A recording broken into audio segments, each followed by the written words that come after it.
Welcome students, कैसे हो बच्चों? कैसी चल रही है आपकी पढ़ाई?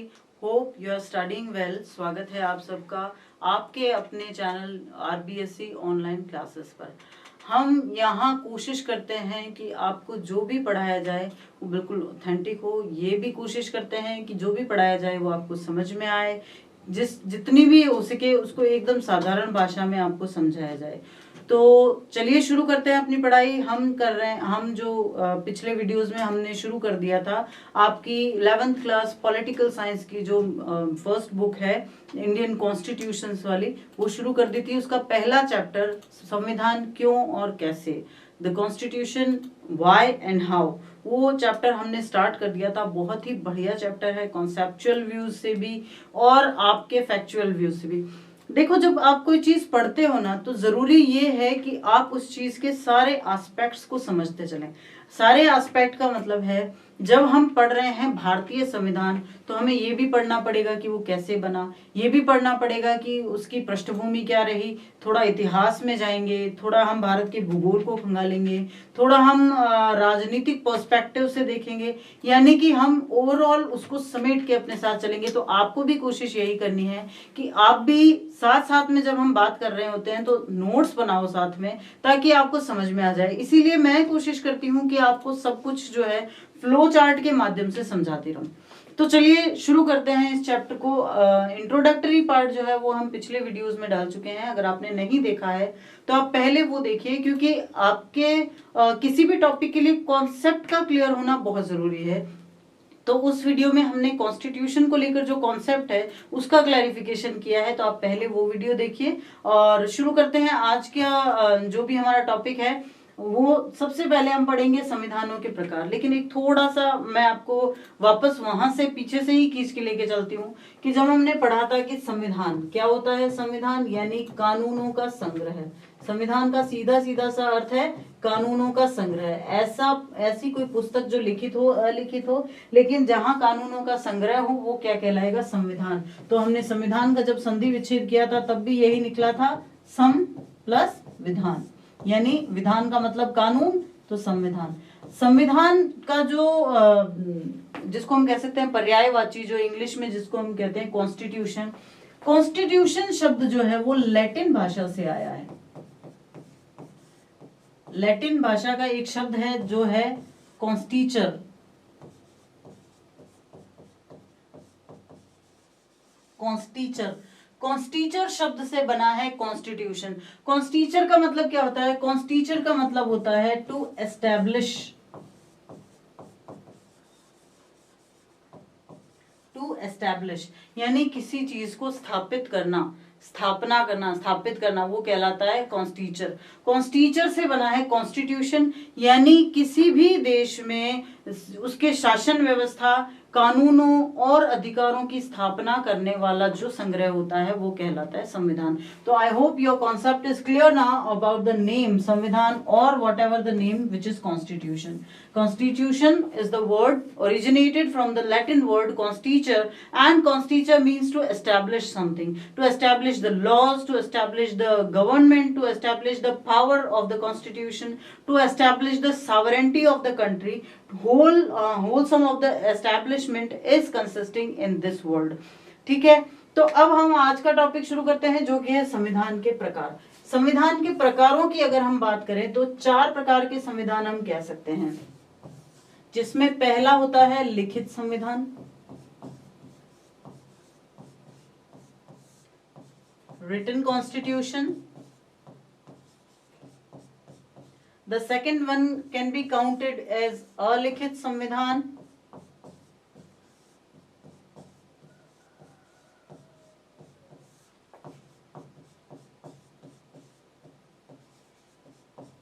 unwritten constitution.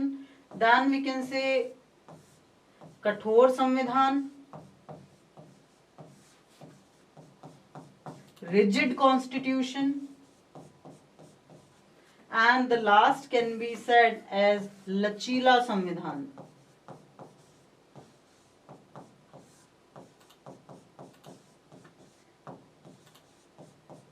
Or you can say it flexible constitution. Written, unwritten, rigid and flexible. अलिखित, कठोर और लचीला संविधान। क्या अर्थ होता है इस प्रकार अलग अलग प्रकार के संविधानों का, क्या अर्थ निकाला जा सकता है? देखो, जब हम बात करें लिखित संविधान की, तो लिखित संविधान का नाम से ही अर्थ पता चल रहा है कि लिखा हुआ। जब देश के सारे कानून, देश की सारी जो व्यवस्थाओं को चलाने वाली जो भी नियम शर्तें हैं, वो जब लिखी हुई होंगी तो उसको कहा जाएगा लिखित संविधान। जैसे कि भारत का संविधान है, जैसे कि दक्षिण अफ्रीका का संविधान है, एक एक चीज जो है वो लिखी गई है, ठीक है ना। एक एक चीज भारत के संविधान में लिखी गई है, दक्षिण अफ्रीका के संविधान में लिखी गई है। अलिखित संविधान, अलिखित संविधान किसे कहेंगे? जब किसी देश के कानून क्या कह रहे हैं वो अगर लिखा हुआ नहीं हो तो उसको अलिखित संविधान कहा जाता है। अब जब आप कहेंगे कि लिखा ही नहीं है तो पता कैसे चले? कई बार परंपराएं या कुछ घोषणाओं के माध्यम से ऐसे संविधान बन जाते हैं, जैसे ब्रिटेन का संविधान। अगर आपको एग्जाम्पल देना हो अलिखित संविधान का तो आप ब्रिटेन का कह सकते हो। आप इसमें अमेरिका का संविधान भी कह सकते हो। अमेरिका के संविधान में भी सिर्फ जो है वो 7 अनुच्छेद लिखे हुए हैं, बाकी सब अलिखित ही चल रहा है, ठीक है। फिर हम बात करते हैं, अगला है कठोर संविधान या रिजिड कॉन्स्टिट्यूशन जिसको कहा जाता है। किसको कहेंगे कठोर संविधान? जिसमें बदलाव करने की जो संभावना है, the possibility to amend in any constitution, if that is the amendment, the possibility to amend is quite rigid, is quite tough to change the articles of that constitution, तो उसको क्या कहेंगे? उसको कहेंगे कठोर संविधान या rigid constitution। लगभग नामुमकिन होता है, नामुमकिन तो आप नहीं कह सकते, फिर भी बदलाव तो किया ही जा सकता है, लेकिन बदलाव की जो प्रक्रिया है वो इतनी ज्यादा टफ होती है कि जल्दी से कोई कोशिश भी नहीं करता, ठीक है ना। तो जब बदलाव जो है कठोर हो, बदलाव संविधान में बहुत मुश्किल हो,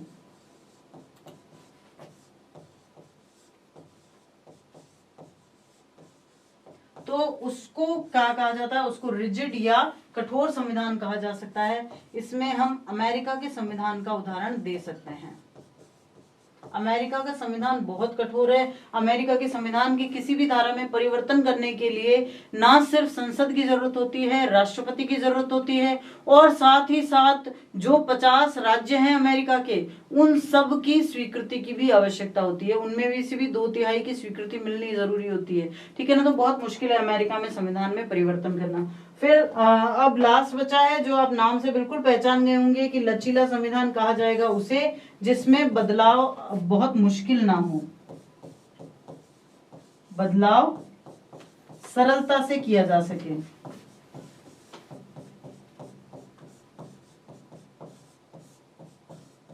बदलाव सरलता से किया जा सके, जैसे भारत का संविधान है, ठीक है, जैसे ब्रिटेन का संविधान है।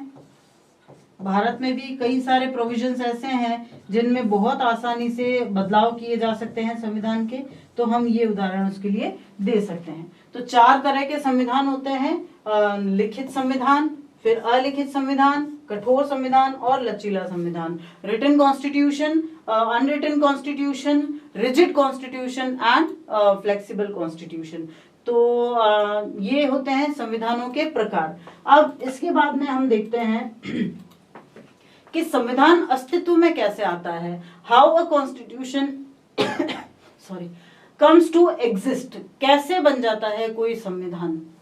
अलग अलग तरीके होते हैं। देखो, जिस तरह की शासन व्यवस्था होती है, जिस प्रकार से पब्लिक अपने लिए गवर्नमेंट एक्सपेक्ट करती है, कई बार नहीं भी करती है, तो जो शासन व्यवस्था होती है मोस्टली उसी शासन व्यवस्था को फॉलो करते हुए संविधान का निर्माण किया जाता है। तो हम कुछ एक यहाँ डिस्कस कर सकते हैं। जैसे सबसे पहला है कि सैन्य शासन के द्वारा, कई देश ऐसे हैं जहां पर सैन्य शासन लागू है। सैन्य शासन लागू होने का मतलब है कि वहां का जो सरकार है वो सेना द्वारा चलाई जा रही है।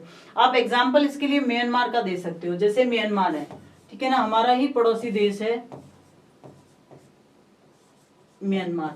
म्यांमार में फौज द्वारा शासन किया जाता है, तो ऐसे में वहां कौन से कानून होंगे, वहां किस प्रकार से सरकार चलाई जाएगी, किस प्रकार से इस सरकार को स्थायी बनाया जाएगा, चुनाव होंगे नहीं होंगे, वो सब चीजें कौन डिसाइड करता है, वो सब चीजें वहां की सेना द्वारा डिसाइड किया जाता है। वहां की सेना ये सब निर्णय लेती है और इसीलिए सेना ही क्या करती है, वहां का संविधान बनाती है। अब चूंकि वहां का संविधान सेना ने बनाया होता है, तो कई बार वो बहुत ज्यादा डिसिप्लिन्ड होता है, वो बहुत ज्यादा कठोर होता है, उसमें कई सारी ऐसी कठोर धाराएं होती है जो शायद आम जनता के लिए नहीं हो, लेकिन वो सैन्य शासकों द्वारा निर्मित होता है। दूसरा है अधिनायकवाद द्वारा। अधिनायक क्या होते हैं, देखो कई सारे देश ऐसे होते हैं जहां कोई अपने आप को वहां का शासक घोषित कर देता है। देखो अपने आप को राजा घोषित करना अलग चीज है और अपने आप को शासक घोषित करना अलग चीज है, इन दोनों में आप डिफरेंस समझेंगे, ठीक है। तो अगर कोई अपने आप को वहां का तानाशाह या शासक घोषित कर दे और अपने हिसाब से कानून बनाए, आप इसके लिए एग्जाम्पल दे सकते हो उत्तर कोरिया का, ठीक है। आप इसके लिए कोरिया का उदाहरण दे सकते हो। कोरिया में जो किम जोंग उन की सरकार है, वो अपने हिसाब से ही जो है कानून बनाती है और वो अपने हिसाब से ही चलाते हैं। तो इस तरह की सरकार जो कानून बनाती है उसको अधिनायकवादी या तानाशाही या जिसको हम डिक्टेटरशिप कहते हैं,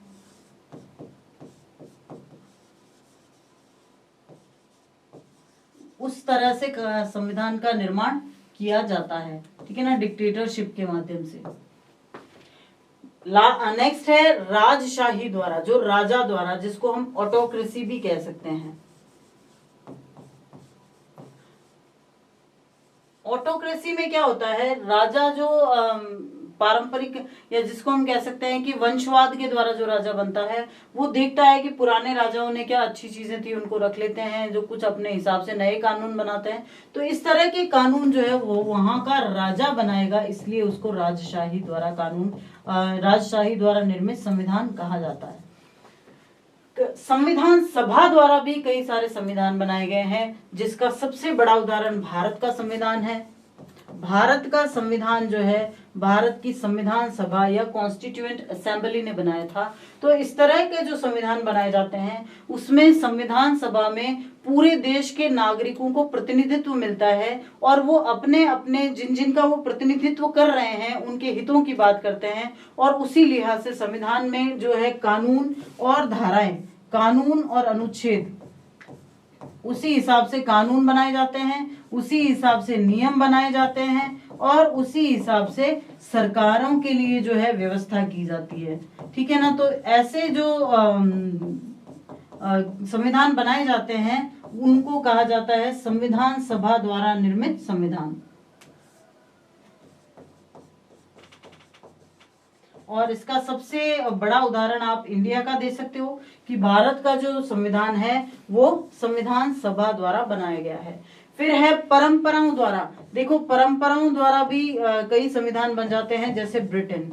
परंपराओं द्वारा आप कहेंगे कि कैसे बना, देखो ब्रिटेन में क्या था, राजशाही थी, तब भी थी, आज भी है। आज भी वहां ये कहा जाता है कि जो मुखिया होता है उसको वो जो राजा होगा वही रहेगा। हाँ, प्रधानमंत्री बनेंगे, सरकार वही चलाएंगे, लेकिन जो मुख्य जो सील है वो राजा की ही लगेगी हर जगह। तो यानी कि वहां फिर क्या हुआ, धीरे धीरे राजा ने अपने अधिकार छोड़ने शुरू किए और वो अधिकार जनता को मिल गए। तो परंपराओं के द्वारा कि ऐसी परंपरा बन गई, ऐसी परंपरा बन गई, तो वो परंपराओं के द्वारा जो संविधान बना वो ब्रिटेन का है, जहां राजा ने अपने अधिकार, वैसे वहां क्वीन है, तो जहां रानी ने क्या किए, अपने अधिकार जनता को हस्तांतरित किए, जनता को हस्तांतरित किए, ठीक है। तो ऐसा संविधान जिसको परंपराओं द्वारा बनाया गया। फिर जनमत संग्रह द्वारा, जनमत संग्रह यानी लोगों से पूछ पूछ के कानून बनाए जाए, ठीक है ना, लोगों से पूछा जाए कि क्या ये कानून हो कि नहीं हो, लोग जो वोट दें उसके आधार पर। तो उसके लिए हम कह सकते हैं कि जो स्विट्जरलैंड का संविधान है, स्विट्जरलैंड का संविधान है वो जनमत संग्रह के द्वारा बनाया जाता है। जनमत संग्रह जिसको फ्यूडल कहा जाता है, फ्यूडलिज्म जो है उसके माध्यम से संविधान का निर्माण किया गया था, वो स्विट्जरलैंड में किया गया है। वहां जनता से राय ली जाती है, राय भी ली जाती है, मत भी लिया जाता है और समर्थन भी लिया जाता है, और फिर कानूनों का निर्माण किया जाता है।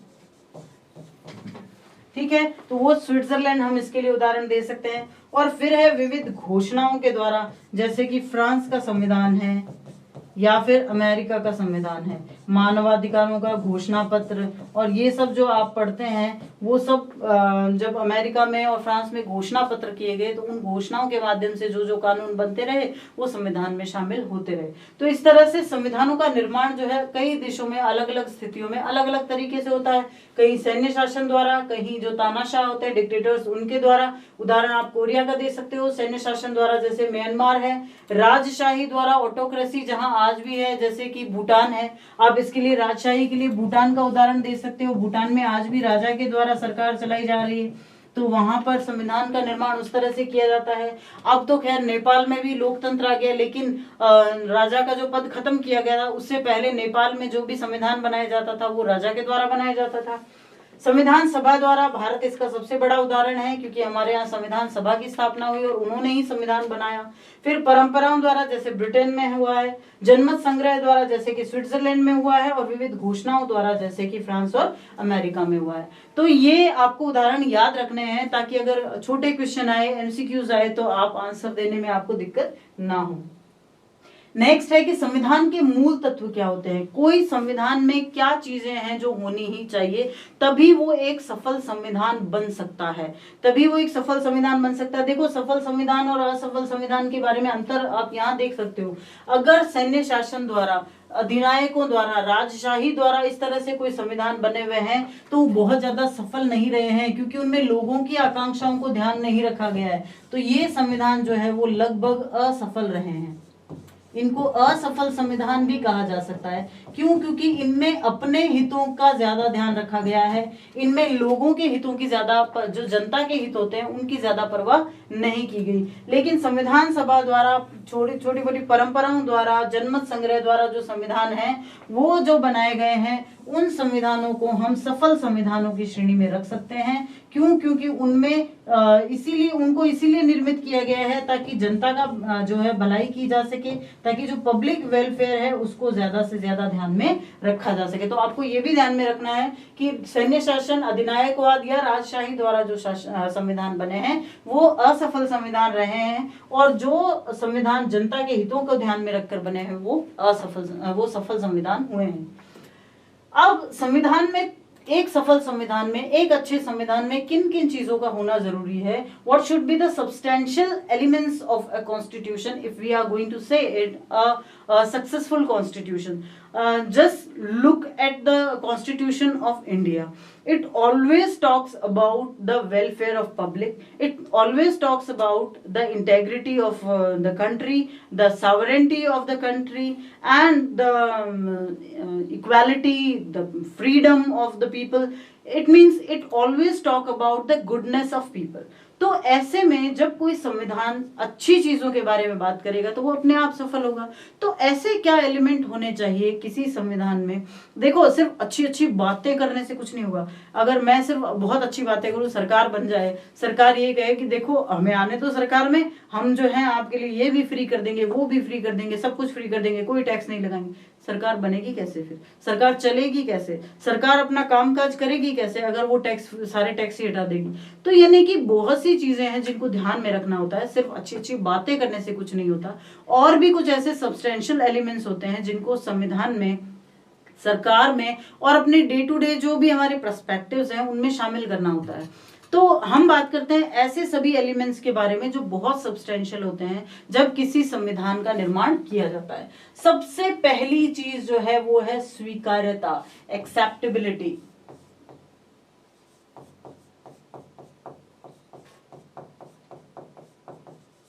एक्सेप्टेबिलिटी, स्वीकार्यता कैसे? देखो, अगर कोई संविधान बना है और वहां की जो जनता है, जनता ने उस संविधान को नहीं माना तो कब तक वो संविधान लागू रह पाएगा। हम एक छोटा सा एग्जाम्पल लेते हैं, जैसे भारत है। भारत का जो संविधान बनाया हुआ है वो पिछले 75 सालों से बहुत अच्छी तरह वर्क कर रहा है। उसमें बदलाव होते रहे हैं, उसने अपने आप को समय समय पर चेंज किया है। लेकिन मीनवाइल ये जो 75 साल हमने देखे हैं, इसी समय में, इन्हीं काल में नेपाल में 5 बार संविधान बदल चुका है। नेपाल में 5 बार अलग अलग संविधान लागू हो चुके हैं। ऐसा क्यों हुआ? क्योंकि कई बार जनता उन चीजों के साथ एग्री नहीं करती जो कानून बनाए जाते हैं। तो यानी कि जनता द्वारा उस संविधान को स्वीकार किया जाना बहुत जरूरी होता है। अब जनता किसी चीज को कब स्वीकार करेगी? जब उसके लिए कम से कम जो उसके न्यूनतम हित होते हैं। देखो, हमें भी पता है, अगर आज मैं ये कहूं कि संविधान द्वारा मुझे नौकरी भी दे दी जाए, मुझे संविधान द्वारा जो है स्वतंत्रता भी दे दी जाए, मुझे धन भी दे दिया जाए, मुझे ये भी दे दिया जाए, मुझे वो भी, तो क्या वो संविधान कैसे वर्क करेगा जब सबकी एस्पायरेशंस होगी तो? लेकिन मिनिमम जो न्यूनतम कुछ चीजें हैं, जैसे मैं कुछ आशा करूंगी कि मेरा संविधान मुझे इस देश में शांति से रहने की जो है वो अधिकार दे, मेरे जीवन को बचाने का अधिकार दे, मुझे समानता का अधिकार दे, मुझे अवसरों की समानता दे। तो ये तो हमारे संविधान में दिया हुआ है। तो ये कुछ मिनिमम रिक्वायरमेंट्स होती हैं, जो कुछ न्यूनतम आवश्यकताएं होती हैं। अगर कोई संविधान किसी भी देश की जनता की न्यूनतम आवश्यकताओं को स्वीकार कर लेता है, न्यूनतम आवश्यकताओं की पूर्ति करता है, तो वो हमेशा ही सफल हो जाता है। तो सबसे जरूरी ये है कि कोई भी किसी भी देश का जो संविधान है वो जनता के लिए स्वीकार्य हो। और वो जनता के लिए कब स्वीकार्य होगा? जब वो जनता की न्यूनतम आवश्यकताओं की पूर्ति करेगा, ठीक है ना। तब वो संविधान अच्छे से जनता द्वारा एक्सेप्टेबल होगा, और जनता जब एक्सेप्ट कर लेगी तो वो संविधान अपने आप सफल हो जाएगा। फिर है निष्पक्षता, जिसको जो है हम इम्पार्शलिटी भी कह सकते हैं। निष्पक्षता कैसे? अगर संविधान भेदभाव करे, देखो जैसे भारत में क्या किया गया है, सफरेज की स्थापना की गई। सफरेज मतलब वयस्क मताधिकार, यानी कि 18 वर्ष से ऊपर जो कोई भी है व्यक्ति वो वोट दे सकता है, ठीक है। अब 18 वर्ष से ऊपर का कोई भी व्यक्ति वोट दे सकता है। इसका मतलब क्या है? इसका मतलब ये है कि ना तो इसमें अमीर गरीब देखा जाएगा, ना इसमें जाति धर्म देखा जाएगा, ना इसमें औरत और पुरुष देखा जाएगा, ना इसमें छोटा बड़ा देखा जाएगा, ना इसमें काला गोरा देखा जाएगा, ना इसमें और कोई भी भेदभाव किया जाएगा। तो यानी कि चुनाव कराने के लिए बिल्कुल निष्पक्ष है। जब कोई कानून लागू किया जाए तो भी यही ध्यान में रखा जाता है कि अगर जो भी कानून लागू हुआ है वो लागू किया गया है तो उस कानून के आगे सभी बराबर हैं, तो उसको निष्पक्षता कहा जाएगा। इसको हम कहते हैं विधि के समक्ष समानता। विधि के समक्ष समानता। तो ऐसे में निष्पक्षता अगर किसी संविधान में होगी तो वो अपने आप सफलता का पर्याय बन जाएगा। नेक्स्ट है न्याय। देखो, संपूर्ण न्याय या जस्टिस जो है वो लागू करना पॉसिबल नहीं है। संपूर्ण न्याय या जस्टिस लागू नहीं किया जा सकता। क्यों नहीं किया जा सकता? कई बार ऐसा होता है कि किसी के लिए न्याय किसी दूसरे के लिए अन्याय बन जाता है। ऐसे में ये देखना होता है कि जो लागू किया जा रहा है वो अधिकतम न्याय हो। देखो, संपूर्ण हो ना हो, लेकिन अधिकतम न्याय की स्थापना सरकार द्वारा की जा सकती है। अधिकतम न्याय का मतलब क्या हुआ? देखो, छोटा सा एग्जाम्पल देती हूँ आपको। जैसे हमारे देश में जो रिजर्वेशन लागू किया जाता है, कई बार कई लोग कहते हैं कि ये रिजर्वेशन की वजह से हमारे अधिकार हमसे छीने जा रहे हैं, लेकिन वो उन पिछड़ों को ऊपर लाने के लिए। तो ऐसे में ये न्याय है, भेदमूलक न्याय है, लेकिन वो अधिकतम न्याय वही किया जा सकता है। अगर ऐसा किया जाए कि ऐसी चीजों को हटा दिया जाए तो जो पिछड़े हैं वो हमेशा पिछड़े ही रह जाएंगे, उनको मेन स्ट्रीम में, उनको मुख्य धारा में लाने का काम अधूरा रह जाएगा। तो ऐसे में न्याय भी जो है किसी भी संविधान की सफलता के लिए बहुत जरूरी है, किसी भी संविधान का एक सब्सटेंशियल पार्ट होता है। फिर है स्वतंत्रता। अब वो स्वतंत्रता चाहे धर्म की हो, स्वतंत्रता विश्वास की हो, स्वतंत्रता विचार अभिव्यक्ति की हो,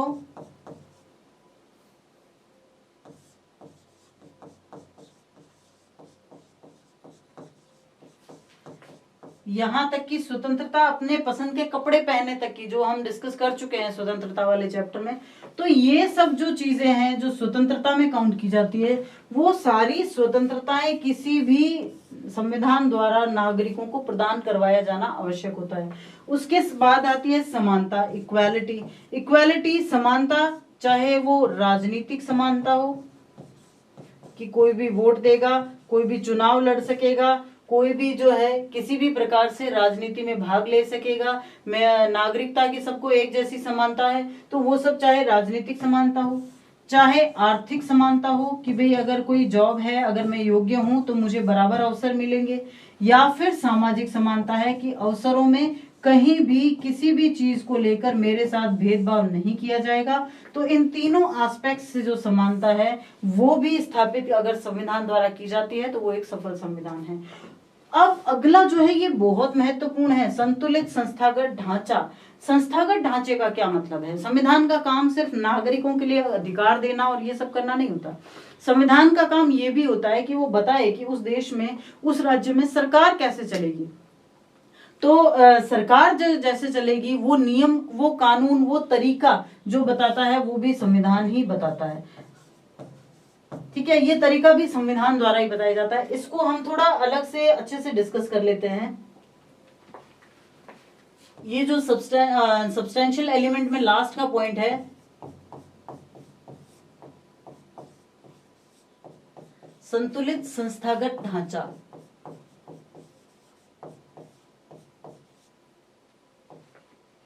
ये भी संविधान द्वारा उपलब्ध करवाया जाना अनिवार्य होता है। अगर किसी भी संविधान ने, अगर सरकार किस तरह से बनाई जाएगी इन नियमों को ढंग से नहीं बताया है तो वहां पर वैसे ही अराजकता हो जाएगी, क्योंकि अगर सरकार ढंग से नहीं बनी है तो कोई राज्य में शासन व्यवस्था ढंग से नहीं चलेगी। आप इसको एग्जाम्पल ऐसे देख सकते हो कि जैसे हमारे भारत में जो संविधान बनाया गया है, भारत में सरकार का जो संस्थागत ढांचा है, जो हमारी जो भी गवर्नमेंट है उसको 3 हिस्सों में बांट दिया गया है।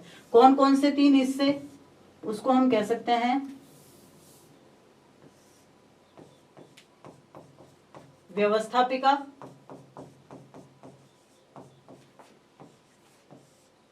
कार्यपालिका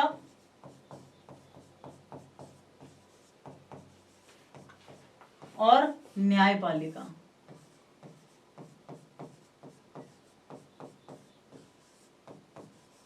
ठीक है, इन 3 हिस्सों में बांट दिया गया है। इससे हुआ क्या? देखो, लेजिस्लेचर, एग्जीक्यूटिव एंड जुडिशरी। अब होता क्या है, जब भी इससे 2 चीजें होती है। सबसे पहली चीज तो ये होती है कि कार्य विभाजन हो जाता है। कार्य विभाजन का मतलब किसी एक अंग को सारे काम नहीं करने पड़ते, और जो काम का जब बट जाता है, बंटवारा हो जाता है, तो वो अच्छे से अपने अपने कामों को कर सकते हैं, पहली बात। दूसरी बात, इससे सरकार के दूसरे अंगों पर नियंत्रण, देखो कई बार संतुलन जो है वो नियंत्रण द्वारा भी रखा जाता है, तो नियंत्रण द्वारा संतुलन, नियंत्रण द्वारा संतुलन जो है वो कैसे रखा जाएगा? जब सरकार को इस प्रकार से अलग अलग हिस्सों में बांटा जाएगा। कैसे? व्यवस्थापिका क्या करती है? व्यवस्थापिका कानून बनाती है। कानून बनाना व्यवस्थापिका का काम है। उनको लागू करना कार्यपालिका का काम है, और उनके आधार पर न्याय करना और उन कानूनों पर दृष्टि रखना कि ढंग से बने हैं कि नहीं बने हैं, वो किसका काम है? वो न्यायपालिका का काम है। ठीक है, तो इससे क्या होगा? अगर व्यवस्थापिका कोई गलत कानून बनाती है तो न्यायपालिका उसे उसी समय असंवैधानिक करार दे देगी। अगर कार्यपालिका उसे ठीक से लागू नहीं करती है तो व्यवस्थापिका उस कार्यपालिका को उत्तरदायी मानेगी। तो इस तरह से होगा क्या? कामों का विभाजन हो जाएगा, तो एक अंग पर ज्यादा जोर नहीं पड़ेगा, और साथ ही साथ अगर कोई एक अंग ठीक से काम नहीं कर रहा है तो दूसरा अंग उस पर नियंत्रण रख सकेगा।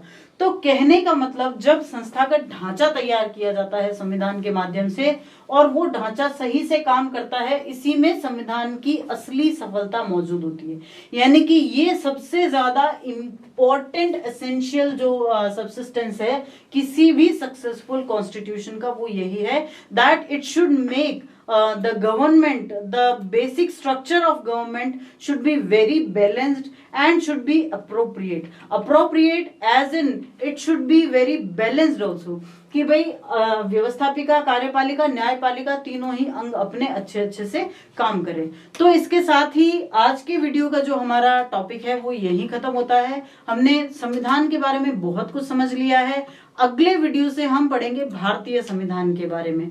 ठीक है, तो आप तब तक पढ़ते रहिए। अगर आपको इनमें कुछ भी चीज समझ में नहीं आई है तो आप कमेंट बॉक्स में उसके लिए कह सकते हैं। I will definitely try to resolve all your queries. तब तक के लिए थैंक यू।